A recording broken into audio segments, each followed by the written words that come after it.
सबको जय मसीह की। Praise the Lord. मसीह में सबको नमस्कार। आमेन। एक बार फिर से मैं आपको प्रॉफिटिक मिनिस्ट्री में आपका मस्ट वेलकम करता हूँ। परमेश्वर की अद्भुत उपस्थिति में आपका स्वागत करता हूँ। आमेन। हालेलुया। हम पिछले दिनों में एक विषय को सीख रहे थे, परमेश्वर को क्या चाहिए। आइए सब उसके दूसरे भाग को सुनने से पहले आइए प्रार्थना करते हैं। अपनी आंखों को बंद करें, सब मेरे साथ एक मन हो जाए। समय मेरे साथ मिलकर प्रार्थना करें।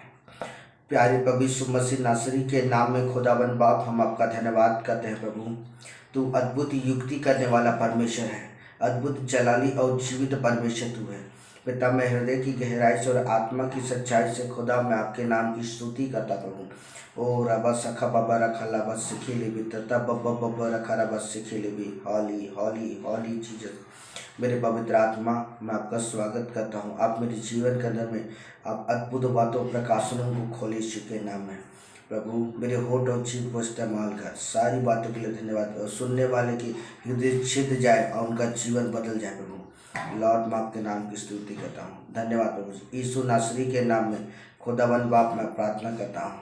आमीन आमीन आमीन। हालेलुया। एक बार फिर से मैं आपको प्रॉफिटिक मिनिस्ट्री में आपका मोस्ट वेलकम करता हूँ।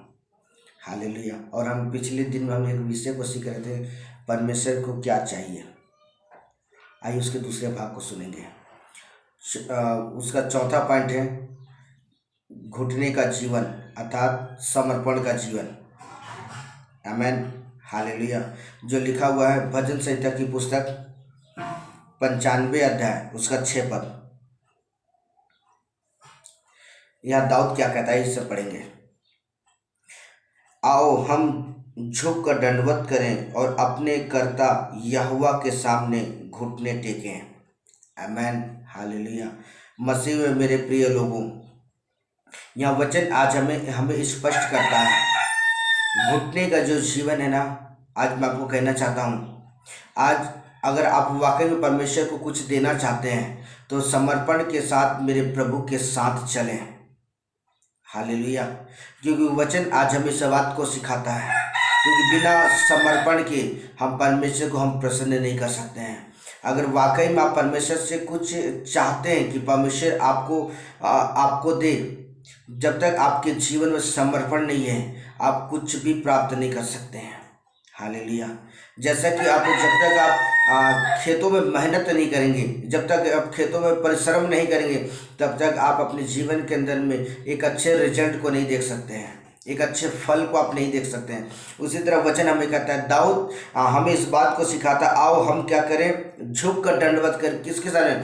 सृजनहार परमेश्वर के सामने। हालेलुया।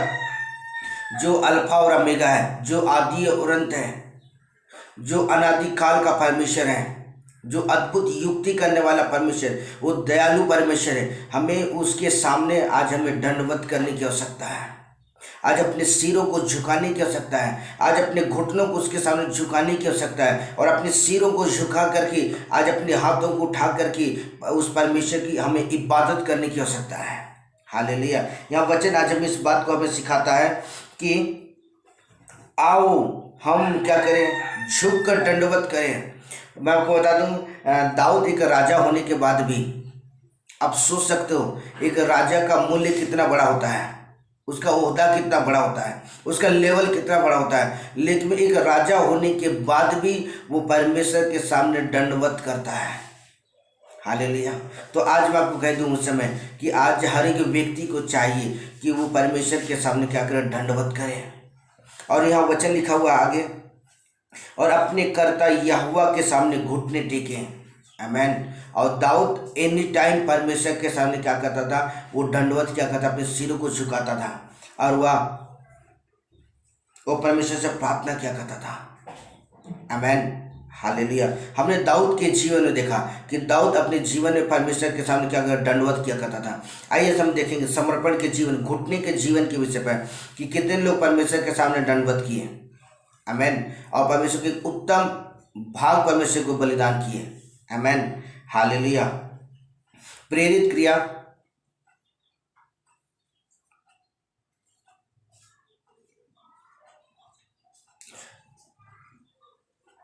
7 अध्याय उसका 60 पद।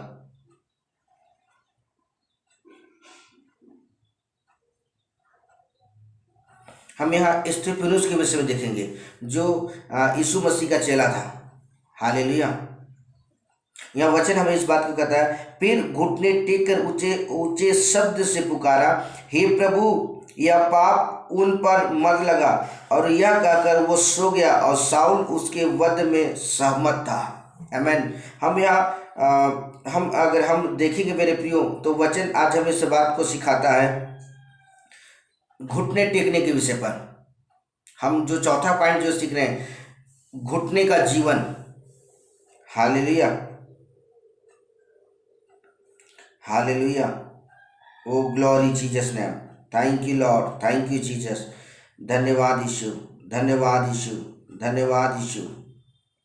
यह वचन आज हमें इस बात को सिखाता है, फिर घुटने टेके ऊंचे शब्द से पुकारा, हे प्रभु यह पाप उन पर मत लगा। यह वचन कहता है कि यीशु मसीह का जो चेला था ना, वो भी यीशु मसीह के सामने घुटने टेक कर ऊंचे शब्द से पुकारा, कहता है हे प्रभु ये पाप उन पर ना लगा।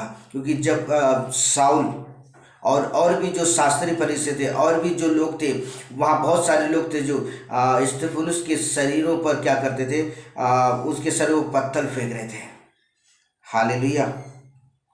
तो मसीह में मेरे प्रिय लोगों, यह वचन आज हमें इस बात को सिखाता है कि हमें परमेश्वर के सामने क्या करने की आवश्यकता है, हमें दंडवत करने की आवश्यकता है, हमें घुटने का जीवन आज हमें जीने की आवश्यकता है। आमीन। हालेलुया। स्तिफनुस जो था वो परमेश्वर के सामने अपने सिरों को झुकाया, तो आज मृत्यु के कगार तक भी वो परमेश्वर के सामने अपने आप को दंडवत किया। तो आज हमें भी ये रीजन बनता है, आज हमें भी ये फर्ज बनता है कि हम सेनाओं की यहोवा के सामने क्या करें, घुटने का जीवन हम व्यतीत करें। हालेलुया। मैं आपको बता दूं कि घुटने का जो जीवन एक समर्पण का जीवन है। हम परमेश्वर क्या कहते हैं, आदर देते हैं, हम परमेश्वर को इज्जत देते हैं। यह वचन कहता है घुटने टेक के ऊंचे शब्द से पुकारा। तो आज मैं आपको कहना चाहता हूँ, जब भी आप परमेश्वर की उपस्थिति पर जाए ना, घुटने टेकें, अपने सिरों को झुकाएं और परमेश्वर को पुकारें। हालेलुया।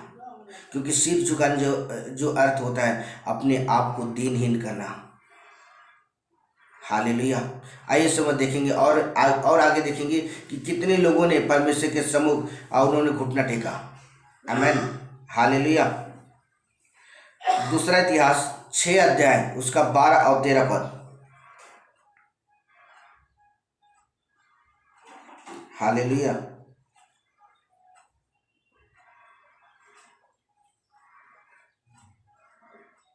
यहाँ पर लिखा हुआ है, आइए से पढ़ेंगे। यहाँ हम सुलेमान राजा की सुनेंगे कि सुलेमान परमेश्वर के सामने कैसे उसका जीवन कैसा था। तब वह इस्राएल की सारी सभा के देखते यहोवा की वेदी के सामने खड़ा हुआ और हाथ फैलाए हुए। सुलेमान ने 5 हाथ लंबी और 5 हाथ चौड़ी और 3 हाथ ऊंची पीतल की एक चौकी बनाकर आंगन के बीच रखवाई थी, और उन्हीं पर खड़े होकर उसने सारी इस्राएल की सभा के सामने घुटने टेक कर स्वर्ग की ओर हाथ फैलाकर कहा, आमीन। हालेलुया। तो मसीह मेरे प्रियो, यहाँ भी देखिए, सुलेमान जो था वो दाऊद का पुत्र था, और सुलेमान भी एक राजा के पोस्ट में खड़ा था, एक राजा के ओहदे में खड़ा था, उस पद में लेवल में खड़ा था। लेकिन बाइबल इस बात को कहता है कि उसके जीवन का अहंकार नहीं था, उसके जीवन का घमंड नहीं था इस बात का कि मैं क्या हूँ, राजा हूँ। लेकिन सुलेमान राजा अपने आप को दीन बनाया, अपने आप को नम्र बनाया, और यह वचन कहता है 12 और 13 पद में लिखा हुआ है कि वो वेदी के सामने अपने हाथ को फैलाए। ठीक। और 13 पॉइंट हम देखेंगे, यहाँ पर लिखा हुआ, वो उसी पर खड़े होकर उसने सारी इस्राएल की सभा के सामने घुटने टेक कर स्वर्ग की ओर हाथ फैलाए हुए कहा, आमीन। तो यहाँ आप सोच सकते हैं कि एक सुलेमान राजा भी परमेश्वर के सम्मुख क्या किया, अपने हाथों को फैलाया, घुटने टेक के हाथों को फैलाया। जैसे स्तिफनुस भी परमेश्वर के सम्मुख क्या किया, घुटने टेके और वो प्रार्थना करने लगा, आमीन। हालेलुया। तो आज मैं आपको कहना चाहता हूँ कि अगर सच्चे चाहते हैं कि आप एक घुटने का जीवन जीना चाहते हैं, तो मेरे प्रियो अपने सिरों को झुकाएं और मेरे प्रभु के सामने, क्योंकि परमेश्वर को चाहिए एक उत्तम भाग, परमेश्वर को चाहिए। परमेश्वर सबसे बेस्ट चीज़ चाहता है। अगर आप किसी को गिफ्ट देते हैं ना, तो आप बेस्ट चीज़ देते हैं, फटा हुआ कपड़ा नहीं दोगे आप, या टूटे हुए सामान आप लोगों को गिफ्ट नहीं दोगे, क्योंकि आप जानते हो कि अगर आप उसे देते भी हो तो आपकी बेइज्जती हो जाएगी। इसलिए आप बहुत सोच समझ करके सामानों को खरीदते हैं और सामान को खरीदने के बाद अगला इंसान को आप गिफ्ट देते हैं। उसी तरह अगर आप सच में परमेश्वर को चाहते हैं कि उत्तम भाग देना परमेश्वर को, उत्तम चीज़ों को परमेश्वर को आप बलिदान करना चाहते हैं, तो मैं आज हर एक जन से मैं इस समय कहना चाहता हूँ इस समय कि मेरे प्रभु के सामने घुटने का जीवन अर्थात समर्पण का जीवन होना बहुत जरूरी है। आमेन, हालेलुया। हमने यहाँ देखा सुलेमान राजा की जीवन के विषय पर कि वो परमेश्वर के सम्मुख क्या किया, घुटने टेक कर अपने जीवन को समर्पण किया। आमेन, हालेलुया। आइए सब देखेंगे हम पतरस के विषय पर, जो प्रेरित क्रिया 9 अध्याय उसका 40 पद।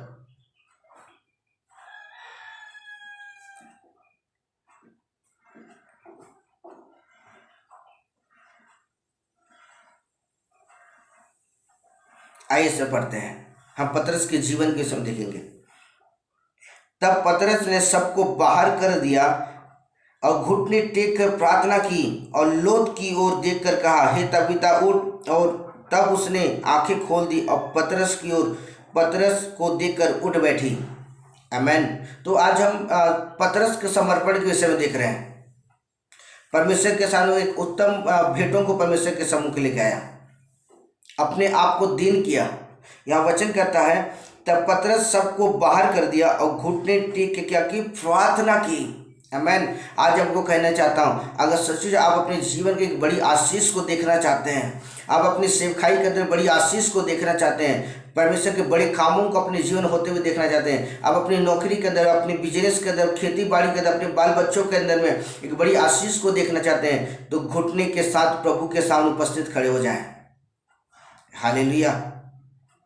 आज अपने अपने शरीर की इच्छाओं को पूरा करने की आवश्यकता नहीं, वरन आज प्रभु की इच्छा को पूरा करने की आवश्यकता है।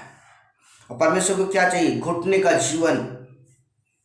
हालेलुया। और हमने इस बात को देखा कि पतरस जो यीशु मसीह का प्रिय चेला था, पतरस भी अपने प्रभु के सामने घुटने टेके और वो प्रार्थना किया।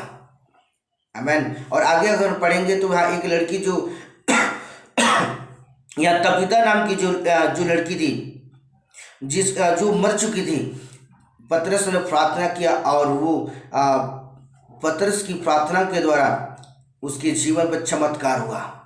तो अब मेरा वो टॉपिक नहीं है, लेकिन मेरा ये टॉपिक है घुटने का जीवन अर्थात समर्पण का जीवन।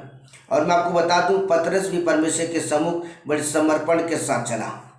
आमेन, हालेलुया, हालेलुया। आइए सब आगे देखेंगे हम दानियल के विषय पर।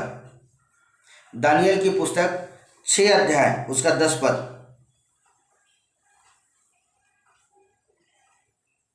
हालेलुया।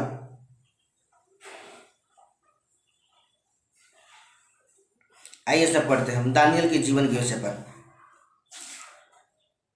जब दानियल को मालूम हुआ कि अब पत्र का हस्ताक्षर किया गया है, तब वह अपने घर में गया और जिसकी उपरोटी कोठरी की खिड़कियों के यरूशलेम के सामने खुली रहती थी, अपनी रीति के अनुसार जैसा वह दिन में 3 बार अपने परमेश्वर के सामने घुटने टेक कर प्रार्थना और धन्यवाद करता था, और वैसे ही तब भी करता रहा।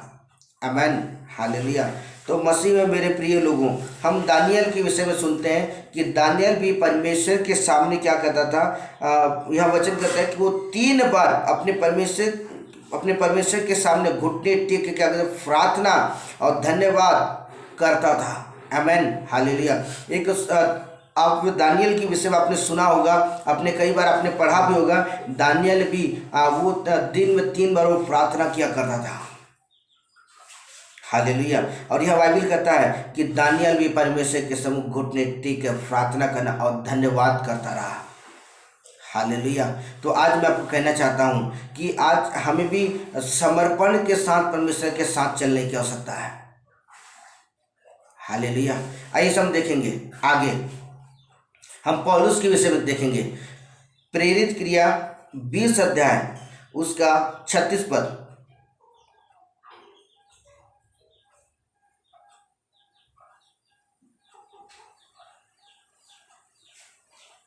आइए सब पढ़ेंगे पौलुस के विषय पर। पौलुस का जीवन कैसा था, यह कहकर उसने घुटने टेके और सब उन सब के साथ प्रार्थना की। आमेन, हालेलुया। यहाँ घुटने टेकने के विषय में बाइबल कह रहा है। मैं आपको बता दूं, घुटना टेकना एक समर्पण को दर्शाता है। और यह वचन कहता है, यह कहकर उसने घुटने टेके। किसने? पौलुस ने परमेश्वर के सम्मुख आकर घुटने टेके यीशु के नाम में। आमेन। यह वचन कहता है, यह कहकर उसने उसने घुटने टेके और उन सब के साथ वो प्रार्थना किया। आमेन।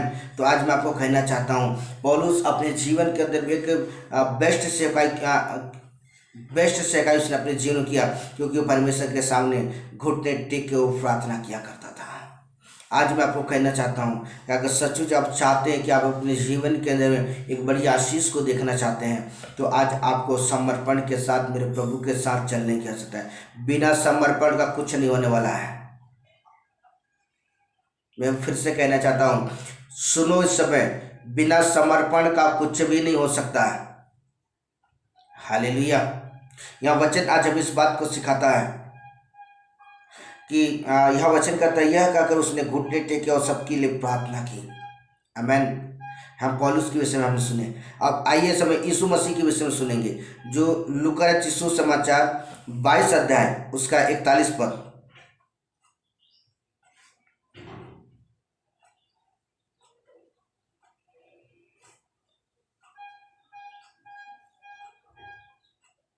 हाँ, आइए हम यीशु मसीह के विषय देखेंगे।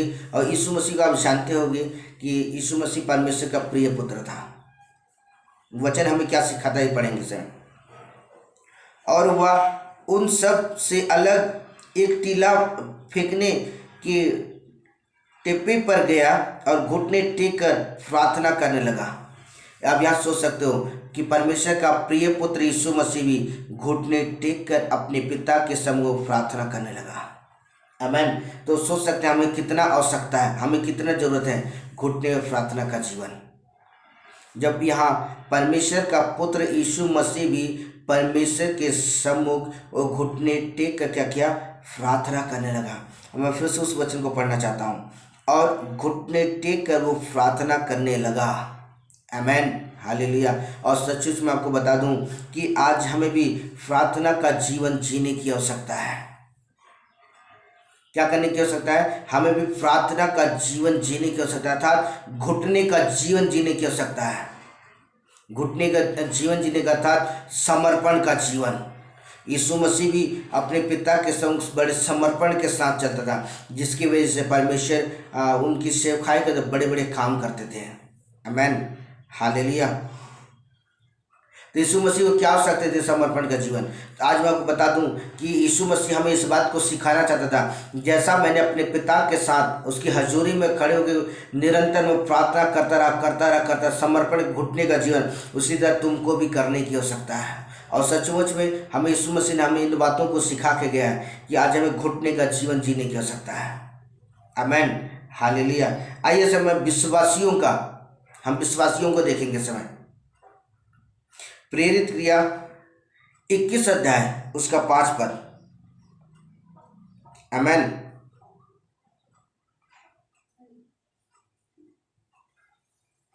आइए सब पढ़ते हैं, विश्वासियों का जीवन कैसा था।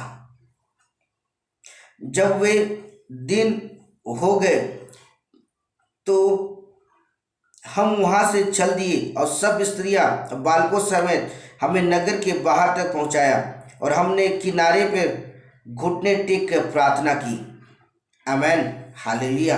यहाँ वचन कहता है, यहाँ विश्वासियों के जीवन को बताना चाहता हूँ। यहाँ वचन कहता है कि हमने किनारे पर घुटने टेक के क्या की? प्रार्थना की। आमेन। तो आज मैं आपको कहना चाहता हूँ, आज परमेश्वर के सम्मुख हमें क्या करने की आवश्यकता है? घुटने टेकने की आवश्यकता है। क्या करने की आवश्यकता है? घुटने टेकने की आवश्यकता है। और तब जा करके आप अपने जीवन में बड़ी आशीष को देख सकते हैं, क्योंकि समर्पण का जो जीवन है, घुटने टेकना। यीशु मसीह भी अपने जीवन में घुटने टेके, पौलुस भी घुटना टेका, सुलेमान भी, दाऊद भी, दानियल भी परमेश्वर के सम्मुख घुटने टेके। तो आज आपको भी आवश्यकता है कि आप परमेश्वर के सम्मुख घुटने टेक के प्रार्थना करें, अपने सिरों को झुकाएं और स्वर की ओर अपने हाथ को उठाएं और परमेश्वर से प्रार्थना करें। आमेन, हालेलुया। आइए समय और एक वचन देखेंगे जो लिखा हुआ है यशायाह की पुस्तक 35 अध्याय उसका 3 पद। हालेलुया।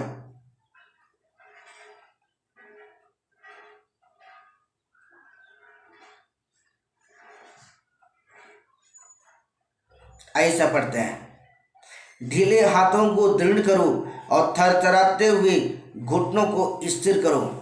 आमेन, हालेलुया। तो मसीह में मेरे प्रिय लोगों, आज जो वचन यशायाह की पुस्तक का वचन आज हमें इस बात को सिखाता है, ढीले हाथों को क्या करो, दृढ़ करो और थरथराते हुए घुटने को क्या करो, स्थिर कर लो। तो आज मैं हर एक जन से समय कहना चाहता हूँ कि अपने ढीले हाथों को हमें दृढ़ करने की आवश्यकता है। अर्थात आज अपना प्रार्थना का जीवन को आज हमें स्ट्रॉन्ग करने की आवश्यकता है। और वचन कहता है थरथराते हुए घुटने को स्थिर कर लो। आज हमें परमेश्वर के सामने घुटने के साथ हमें प्रभु की उपस्थिति में आज हमें खड़े होने की आवश्यकता है। हालेलुया। हमें क्या कर, हमें हमारे थरथराते हुए घुटने को आज हमें स्थिर करने की आवश्यकता है। पिछले दिनों में आपने अपने जीवन का जैसा भी व्यतीत किया, आई डोंट नो, मुझे नहीं मालूम, लेकिन आज आपको कहना चाहता हूँ, मैं प्रभु के दास के नाते से, मैं प्रभु के वचन से इस समय कहना चाहता हूँ कि इसी तरह परमेश्वर के वचन को सुन करके क्या करो, आप परमेश्वर के डरते और खापते भी और घुटने का जीवन आज हमें व्यतीत करने की आवश्यकता है। सचमुच में अगर आप परमेश्वर को उत्तम भाग चढ़ाना चाहते हैं, अगर आप सचमुच एक उत्तम बलिदान परमेश्वर को चढ़ाना चाहते हैं, तो घुटने के साथ मेरे प्रभु की उपस्थिति में खड़े हो जाएं। हालेलुया। घुटने टेक के में परमेश्वर से प्रार्थना करें। तो नीचे आप अपने जीवन में बड़ी आशीष को देखने जा रहे हैं यीशु के नाम में। आमेन, हालेलुया। आइए सब और एक वचन देखेंगे, प्रेरित क्रिया 3 अध्याय उसका 22 पद। जिसके कान हो वह सुन ले, आत्मा कलीसिया से क्या कहता है। आमेन, हालेलुया। आज प्रभु की आत्मा आप इस समय आपसे बातचीत कर रहा है। तो इस समय आप उन लोगों से मैं कहना चाहता हूँ समय कि जितने लोग इस समय मेरी इन शब्दों को सुन रहे हैं, प्रभु के वचन को इस समय सुन रहे हैं, अपने हृदय को कठोर ना करें, वरन प्रभु के वचन को थरथराते हुए कांपते हुए उस वचन को सुन करके मेरे प्रियो अपने जीवन को आप तैयार करें, जिसके द्वारा आप परमेश्वर की आशीष को प्राप्त कर सकते हैं। आमेन। इस वचन को परमेश्वर आपको बहुत तैयार आशीष दें। आमेन, हालेलुया। आइए प्रार्थना करते हैं। प्यारे प्रभु यीशु मसीह नासरी के नाम में खुदावन बाप हम आपका धन्यवाद करते हैं। प्रभु तू अद्भुत युक्ति करने वाला और जलाली और जीवित परमेश्वर तू है। पिता मैं हृदय की गहराई से खुदा मैं आपके नाम की स्तुति करता हूँ, मैं धन्यवाद करता हूँ। मैं प्रभु जी परमेश्वर को क्या चाहिए इस टॉपिक पर मेरे पवित्र आत्मा अपनी सहायता किया आपके वचनों को सीखने। और पिता हम दिल से धन्यवाद करते हैं मेरे पवित्र आत्मा, हम हृदय की गहराई से खुदावन बाप हम आपके नाम की इबादत करते हैं यीशु के नाम में। ओ रबा सखा बब रखा रबा से खेले भी मैं प्रार्थना करता जितने लोग इन वचनों को सुनते हैं उनके जीवन पर चमत्कार हो यीशु के नाम में, उनके जीवन का पिता बड़ी आशीष होने पाए यीशु के नाम में। लॉर्ड मैं आपके नाम की स्तुति करता हूँ, दया कर यीशु के नाम में, तेरा अनुग्रह प्रभु यीशु मसीह नासरी के नाम में होने पाए। धन्यवाद यीशु, धन्यवाद मेरे परमेश्वर पिता, मैं हृदय की गहराई से खुदा धन्यवाद करता हूँ पिता, तेरा अनुग्रह प्रभु यीशु के नाम पिता, आपका आत्मा बहुतायत के साथ लोगों के जीवन को छुए और इसी समय मेरे प्रभु जी उनके जीवन पिता बड़े काम होने पाए यीशु के नाम में। लॉर्ड मैं आपके नाम की स्तुति करता हूँ, धन्यवाद यीशु, धन्यवाद करता हूँ यीशु के नाम, मैं सारी बातों के लिए खुदा धन्यवाद करता हूँ। धन्यवाद यीशु, धन्यवाद। मैं प्रार्थना करता तेरा अनुग्रह प्रत्येक जन के साथ एक एक जन के साथ बना रहे। धन्यवाद यीशु पिता, आपके वचनों को अपने प्रकाशन को खोला, मैं दिल से धन्यवाद करता हूँ। सारी बातों के लिए धन्यवाद प्रभु जी, धन्यवाद स्वामी। यीशु नासरी के नाम में खुदावन बाप में प्रार्थना करता हूँ। आमीन, hallelujah. Okay, bye bye, God bless you.